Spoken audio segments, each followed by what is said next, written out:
दोस्तों स्वागत है आपका मेरे YouTube चैनल इंग्लिश बाबू पर। और आज मैं फिर हाजिर हूँ आपके साथ एक नई स्टोरी लेकर।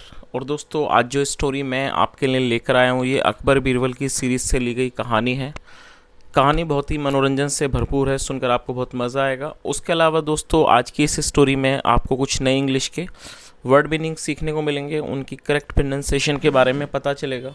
और हमेशा की तरह इसका जो ग्रामर का पार्ट है उसे डिटेल में कवर करेंगे, तो एक एक स्ट्रक्चर को आप बड़ी आसानी से सीख पाएंगे। तो चलिए दोस्तों आज की इस कहानी को हम शुरू करते हैं। और सबसे पहले कहानी का टाइटल देखते हैं। कहानी का टाइटल है बीरबल्स जर्नी टू हेवन। क्या मतलब हुआ दोस्तों? यहाँ बीरबल के बाद एपिस्ट्रोफी एस है जिसका मतलब होता है का की के। जब हम किसी नाम या व्यक्ति के साथ कुछ जोड़ते हैं तो एपिस्ट्रोफी एस का यूज़ किया जाता है। जर्नी का मतलब होता है यात्रा, सफ़र, और हेवन का मतलब स्वर्ग। तो क्या अर्थ हुआ? बीरबल्स जर्नी टू हेवन मतलब कि बीरबल की स्वर्ग यात्रा, स्वर्ग की यात्रा। तो दोस्तों ये आज की इस कहानी का टाइटल है, शीर्षक है। और अब मैं इसे पढ़ना शुरू करता हूँ। आपसे रिक्वेस्ट है आप कहानी को बिल्कुल ध्यान से सुने, और यदि कहानी अच्छी लगे तो आप इसे लाइक ज़रूर करें। तो चलिए इसको शुरू करते हैं। As Birbal was gaining in more popularity in Akbar's kingdom and in other kingdom too, the ministers were developing more jealous feelings towards him. क्या मतलब हुआ? दोस्तों ये जो वाक्य है ये पास्ट कॉन्टिन्यूस का वाक्य है। और जब हम पास्ट कॉन्टिन्यूस में कोई वाक्य बनाते हैं तो वहाँ वॉज या वर्क का प्रयोग हेल्पिंग वर्ब के रूप में किया जाता है, साथ में फोर्थ फॉर्म लगाई जाती है। गेन का मतलब होता है मिलना, और पॉपुलैरिटी का मतलब होता है प्रसिद्धि। तो क्या अर्थ हुआ? एज जैसे कि, जैसे जैसे Birbal was gaining in more popularity मतलब वो जैसे जैसे जो बीरबल थे वो प्रसिद्धि में आ रहे थे, मतलब उनको प्रसिद्धि हासिल हो रही थी। इन अकबर्स किंगडम राजा अकबर के राज्य में, and in the other kingdoms too और दूसरे राज्यों में भी, टू मतलब भी और दूसरे अन्य राज्यों में भी। The ministers were developing more jealous feelings towards him, जो मिनिस्टर्स थे, मंत्री थे, वर डेवलपिंग मतलब वो उनमें विकसित हो रही थी। मोर जेलस फीलिंग्स मतलब और भी ज़्यादा जो ईर्ष्या की जो फीलिंग्स थी, भावनाएं थी ईर्ष्या की, वो उनके अंदर ज़्यादा विकसित हो रही थी। टुवर्ड्स हिम उनकी तरफ, उनकी ओर जो उनके मन में जो फीलिंग्स थी, जेलसी की भावनाएं वो उत्पन्न हो रही थी। चलिए आगे देखिए। All they wanted was to remove Birbal from the position of Akbar's favourite minister. क्या अर्थ हुआ? और दोस्तों ये जो वाक्य है ये पास्ट इंडेफिनिट का वाक्य है। और जब हम पास्ट इंडेफिनिट में कोई भी वाक्य बनाएंगे तो वहाँ वर्ब की सेकंड फॉर्म का यूज़ किया जाएगा। तो क्या अर्थ हुआ? ऑल दे वॉन्टेड मतलब वो सब चाहते थे। वो क्या था? वॉज टू रिमूव, उसको उनको हटाना, बीरबल को हटाना। From the position of Akbar's favourite minister मतलब क्या इस लाइन का हुआ कि वह सभी बस ये चाहते थे कि वो बीरबल को रिमूव कर दें, हटा दें। कहाँ से हटा दें? From the position of Akbar's favourite minister मतलब कि जो अकबर की पसंदीदा मंत्री की जो पोजीशन है, पद है, उससे वो बीरबल को हटा दें। चलिए आगे देखिए।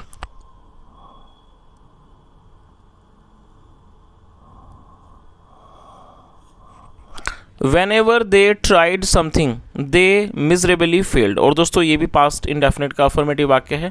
Whenever का मतलब जब भी, Whenever they tried मतलब जब भी उन्होंने कोशिश किया, जब भी वो कोशिश करते समथिंग किसी भी चीज़ की, they miserably fail। फेल का मतलब विफल हो जाना, और miserably का मतलब दयनीय रूप से, बुरी तरह से। they miserably failed वो बुरी तरह से विफल हो जाते। प्रूविंग इवन फर्दर और इस बात को और भी ज़्यादा पुख्ता करते हुए, मतलब इस बात को साबित करते हुए, दैट बीरबल डिजर्व कि जो बीरबल ने वो डिजर्व करते हैं, मतलब बीरबल इसके लायक हैं। To have such an important place इस तरह के महत्वपूर्ण पद के, इन द किंगडम राज्य में। चलिए आगे देखिए। Once some jealous ministers got together and conspired to get Birbal killed, as this was the easiest way for them to get the emperor's favorite minister out of their way। क्या अर्थ हुआ? Once एक बार, सम jealous ministers, jealous का मतलब होता है ईर्ष्यालु, जलने वाले, जो कुछ ईर्ष्यालु कह सकते हैं, जलने वाले जो मंत्री थे। गॉट टुगेदर और दोस्तों गेट टुगेदर मतलब पास आना, साथ आना। सेकंड फॉर्म गेट टुगेदर मतलब एक बार कुछ जो ईर्ष्यालु मंत्री थे, गॉट टुगेदर वो एक साथ आए। एंड कंस्पायर, कंस्पायर का मतलब होता है किसी का षड्यंत्र करना। सेकंड फॉर्म कंस्पायर्ड, उन्होंने षड्यंत्र किया, साजिश की। To get Birbal killed, Birbal को मरवाने की उन्होंने साजिश की। एज जैसे कि this was the easiest way, easiest का मतलब होता है सबसे आसान, और दोस्तों ये ईजी की थर्ड सुपरलेटिव डिग्री है। जैसे कि दिस वॉज द ईजिएस्ट वे, ये सबसे आसान रास्ता था, आसान तरीका था, फॉर देम उनके लिए, to get the emperor's favourite minister out of their way. तो ये क्या था, ये सबसे आसान तरीका था सम्राट के सबसे पसंदीदा मंत्री को अपने रास्ते से, आउट ऑफ देयर वे, अपने रास्ते से हटाने का। चलिए आगे देखिए। सो इसलिए one minister went to see Birbal's barber to bribe him. दोस्तों ब्राइब का मतलब होता है किसी को रिश्वत देना, तो क्या अर्थ हुआ, इसलिए वन मिनिस्टर वेंट, और गो मतलब जाना है, सेंस वेंट गया, कहाँ गया, टू सी मिलने के लिए, बीरबल्स बार्बल, दोस्तों सी मतलब देखना और उसके अलावा मिलना भी होता, तो क्या अर्थ हुआ, क्यों, इसलिए जो एक मंत्री था went to see Birbal's barber, वो बीरबल के बार्बर से मतलब कि बीरबल के नाई से मिलने गया, टू ब्राइब हिम, उसको रिश्वत देने के लिए। चलिए आगे देखिए। The minister said to the barber, जो मिनिस्टर था, मंत्री था, सेट टू द बार्बर, उसने बार्बर से, बार्बर मतलब नाई, नाई से कहा, डू एज आई से, मतलब डू एज आई से, जैसा मैं कहता हूँ वैसा करो, और या यू वॉन्ट बी स्पेयर्ड। और दोस्तों ये जो वॉन्ट है विल नॉट की को शॉर्ट में लिखा गया, जिसका मतलब विल नॉट होता है, तो उसने क्या कहा, डू एज आई से, मतलब जैसा मैं कहता हूँ वैसा करो, और वरना यू वॉन्ट बी स्पेयर्ड, वरना आपको बख्शा नहीं जाएगा। और दोस्तों ये जो वाक्य है ये फ्यूचर इंडेफिनिट का पैसिव वॉइस का वाक्य, और जब फ्यूचर इंडेफिनिट में पैसिव वॉइस का कोई वाक्य बनाएंगे और ये नेगेटिव का है, तो विल नॉट के बाद बी और साथ में वर्ब की थर्ड फॉर्म लगाई जाती है। स्पेयर का मतलब बख्शना, तो उसने क्या कहा कि जैसा मैं कहता हूँ वैसा करो, वरना आपको बख्शा नहीं जाएगा। The next time emperor Akbar calls you for your services, तो उन्होंने क्या कहा कि अगली बार जो एम्परर हैं, सम्राट हैं, सम्राट Akbar, calls you for your services, वो आपको आपके सर्विसेज के लिए, मतलब कामों के लिए, किसी भी सेवाओं के लिए बुलाते हैं। टेल हिम, उनको बताना, that there is a saint, कि एक सेंट है, सेंट का मतलब साधु, एक साधु है, इन द कैपिटल, राजधानी में, हु कैन सेंड, जो भेज सकते हैं। और दोस्तों हु का मतलब होता है कौन, जो कि एक रिलेटिव प्रोनाउन है, जब हम किसी का रेफरेंस देते हैं तो हु का यूज़ किया जाता है। तो इस पूरी लाइन का क्या अर्थ हुआ, उसने क्या कहा कि अगली बार जब सम्राट अकबर आपको बुलाएं किसी भी काम के लिए, आपकी सेवाओं के लिए, उनको बताना that there is a saint in the capital, की कैपिटल में, राजधानी में एक संत हैं, या कह सकते हैं एक साधु हैं, who can send a person, जो एक व्यक्ति को भेज सकते हैं, टू हेवन, स्वर्ग भेज सकते हैं, बाय परफॉर्मिंग सम रिचुअल्स, कुछ रिचुअल्स को करके, रिचुअल्स का मतलब होता है पूजा पद्धति वगैरह, कोई धार्मिक अनुष्ठान वगैरह, उसे रिचुअल्स कहा जाता है। तो उन्होंने उससे क्या कहा कि अगली बार जब सम्राट आपको बुलाएं आप किसी काम के लिए, तो आप उनको ये बताना कि राजधानी में एक साधु हैं जो किसी व्यक्ति को हेवन मतलब स्वर्ग भेज सकते हैं, बाय परफॉर्मिंग सम रिचुअल्स, कुछ धार्मिक अनुष्ठान करके। दिस वे, इस तरह से, he can be made aware, उनको he can be made aware, उनको अवगत किया जा सकता है, सूचित किया जा सकता है, ऑफ द वेल बीइंग, मतलब कि वेल बीइंग के बारे में, उनकी सलामती के बारे में कह सकते हैं, उनकी कुशल क्षेम के बारे में, ऑफ हिज एंस्टर्स, उनके जो एंस्टर्स हैं, उनके जो पूर्वज हैं। तो इस पूरी लाइन का दोस्तों यहाँ तक आपको मतलब समझ ही आ गया होगा कि जो मंत्री थे वो नाई के पास गए, उन्होंने उसको कहा कि अगली बार जब सम्राट अकबर आपको बुलाते हैं किसी काम के लिए, आपकी सेवाओं के लिए, तो उनको आप ये बताना कि राजधानी में एक साधु हैं जो कि किसी भी व्यक्ति को कुछ अनुष्ठान कर कर एक हेवन मतलब कि स्वर्ग भेज सकते हैं, और इस तरह से this way he can be made aware, उनको सूचित किया जा सकता है, of the well being of his youngsters, मतलब उनके पूर्वजों के बारे में, पूर्वजों की खैर खबर के बारे में उनको सूचित किया जा सकता है। आगे देखिए। With the threat and bribe, threat का मतलब धमकी, मतलब इस धमकी से, एंड ब्राइव और रिश्वत से, द बार्बर गॉट फ्राइटेंड, और दोस्तों गेट फ्राइटेंड का मतलब था भयभीत हो जाना, डर जाना, सेकंड फ्रॉम गॉट फ्राइटेंड, जो बार्बर था, नाई था, गॉट फ्राइटेंड, वो घबरा गया, भयभीत हो गया, and saw no other way, और उसको कोई भी दूसरा रास्ता उसे नज़र नहीं आया, but to do so, but to do, लेकिन ऐसा करने का, as the jealous minister said, जैसे कि उस ईर्ष्यालु मंत्री ने कहा। तो दोस्तों इस पूरी लाइन का क्या अर्थ हुआ कि वो जो मतलब कि रिश्वत के कारण और धमकी के कारण वो जो व्यक्ति था उसे और कोई रास्ता नज़र नहीं आया, लेकिन इस मंत्री की बात मानने का। The minister was very much aware of the fact, और दोस्तों अवेयर का मतलब होता है किसी बात के बारे में जागरूक होना, अवगत होना, पता होना। तो क्या अर्थ हुआ, the minister was very much aware of the fact that the emperor was very sensitive about his ancestors, sensitive का मतलब होता है संवेदनशील।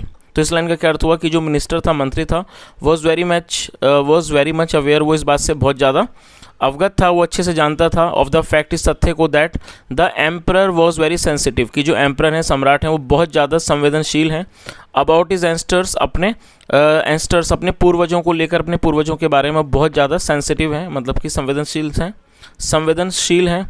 And he would do anything, और वो कुछ भी कर सकते हैं, कुछ भी करेंगे, टू नो, जानने के लिए, देयर वेल बींग, उनकी वेल बींग मतलब उनकी सलामती के बारे में, कल्याण के बारे में जानने के लिए कुछ भी करेंगे, कुछ भी कर सकते हैं। आगे देखिए, सो इसलिए ही थॉट, उसे लगा, to take advantage of it, take advantage मतलब फ़ायदा उठाना, तो क्या अर्थ हुआ, so he thought to take advantage of it, इसलिए उसने इस बात का फ़ायदा उठाने के बारे में सोचा।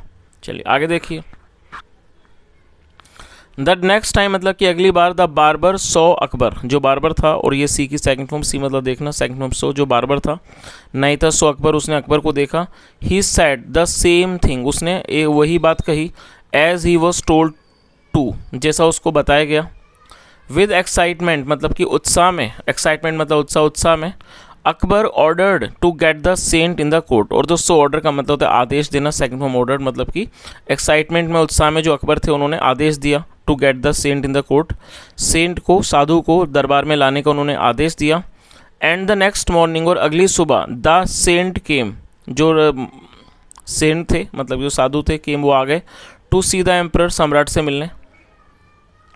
द सेंट सेड, जो साधु थे उन्होंने कहा, an intelligent person will have to be sent to heaven, उन्होंने कहा कि एक जो इंटेलिजेंट पर्सन है, जो एक बुद्धिमान व्यक्ति है, will have to be sent to heaven, उसे भेजा जाना होगा, कहाँ भेजा जाना होगा, स्वर्ग भेजा जाना होगा।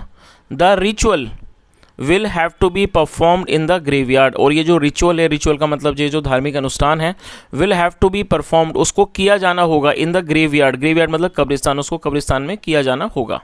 चलिए आगे देखिए,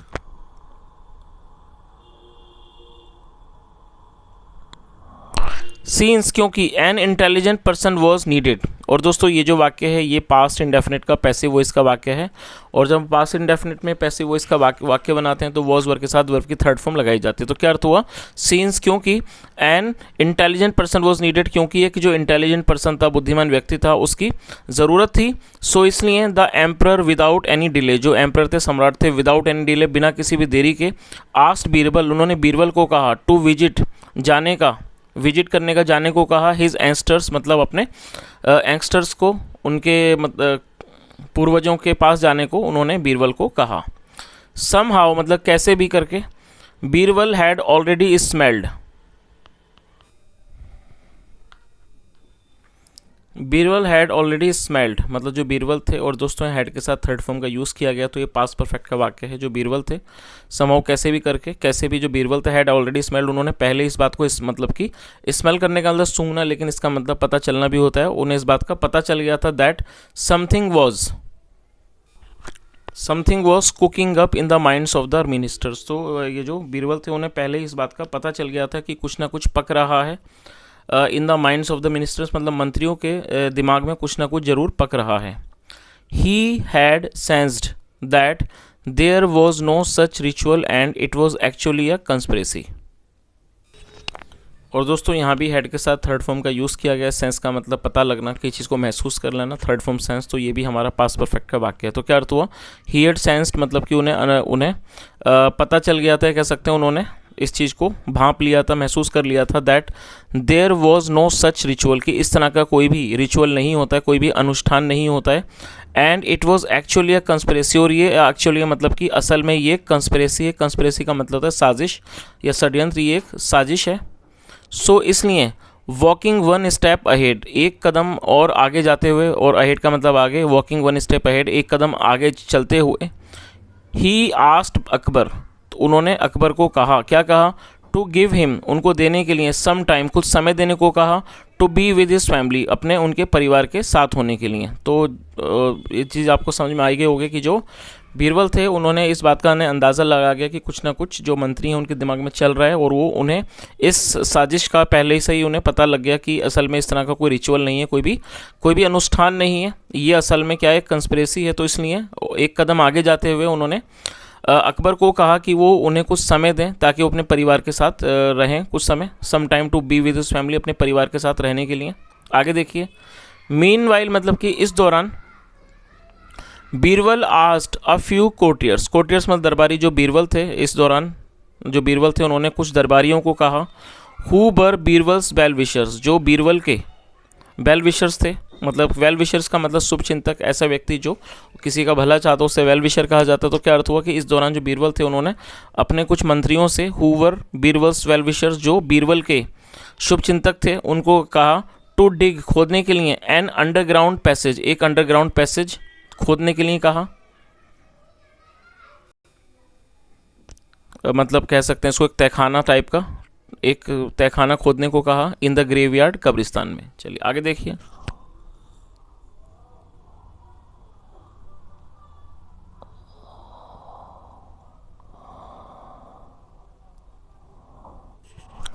at the time of ritual, मतलब at the time of ritual मतलब कि रिचुअल के या कह सकते हैं अनुष्ठान के समय, ही प्रिटेंडेड दैट ही डाइड। और दोस्तों PRETEND, प्रिटेंड का मतलब होता है दिखावा करना, कोई नाटक करना, उसे प्रिटेंड कहा जाता है। सेकंड में प्रिटेंडेड।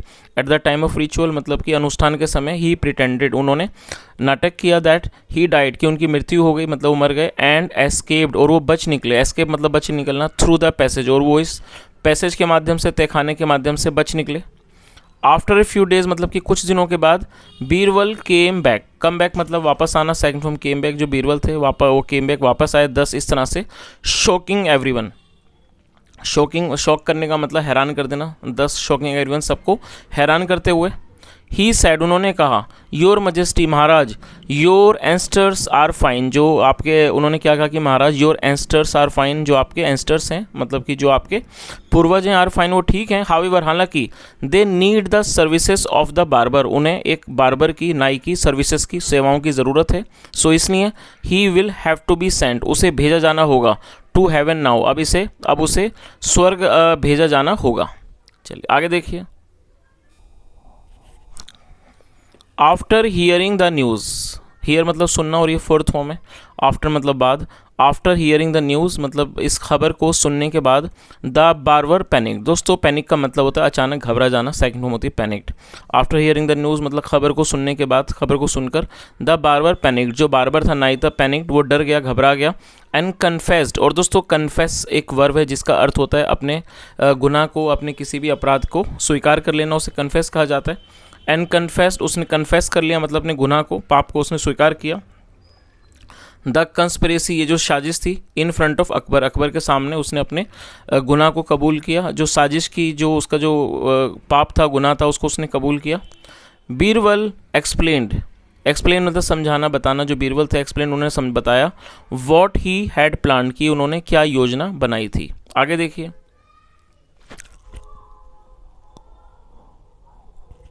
लेटर मतलब कि बाद में, Akbar felt sorry for believing such a story, बाद में जो अकबर थे, फेल्ट सॉरी, फील सॉरी मतलब दुखी होना, सेकंड में फेल्ट सॉरी, जो अकबर थे फेल्ट सॉरी, उन्हें दुख हुआ, उन्होंने दुखी महसूस किया, for believing such a story, इस तरह की स्टोरी पर, कहानी पर विश्वास करने के लिए उन्होंने दुख प्रकट किया, उन्होंने दुख जताया, मतलब दुख महसूस किया। And punished the jealous ministers, और उन्होंने उन जेलस मिनिस्टर्स मतलब जो ईर्ष्यालु या किसी जलने वाले जो मंत्री थे, उनको उन्होंने दंडित किया। तो दोस्तों ये आज की एक छोटी सी स्टोरी थी, और मैं उम्मीद करता हूँ कहानी आपको अच्छी लगी होगी। और आज की जो स्टोरी थी, मैंने थोड़ी कोशिश की है थोड़ा जल्दी ट्रांसलेट करने की, क्योंकि आप में से कई लोग कहते हैं कि सर आप थोड़ा ज़्यादा टाइम लेते हैं, तो आज मैंने कोशिश की है इसको थोड़ा जल्दी ट्रांसलेट करने की। और जहाँ मुझे लगा कि यहाँ पर थोड़ा सा इसको एक्सप्लेन करना चाहिए, वहाँ मैंने उसको एक्सप्लेन भी किया है। तो दोस्तों यदि आपको आज की कहानी अच्छी लगी हो, मेरा पढ़ाने का प्रयास भी अच्छा लगा हो, तो आपसे रिक्वेस्ट है आप वीडियो को लाइक करें, शेयर करें, चैनल को ज़रूर सब्सक्राइब करें।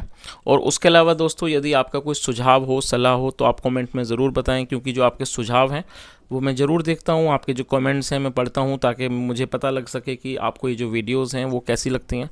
और apart from this guys, I always appreciate your feedback, because you know your feedback is very important for me, because when you provide me any type of suggestion in your comment, I always try to implement that, because what I want that, you know, whenever I make a new video, what I want that, you know, it should be useful for you, that when you give me some time, when you give your precious time to my video, I want that, you know, you should also get some quality content, some quality education out of this video. So that is my motto. Whenever I bring a new video, I always try to make it better than last.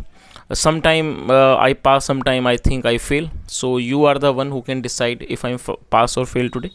And apart from this, if you have any suggestion or any type of feedback, you must share it with you in your comment section. Thank you so much for listening. Have a nice day and bye.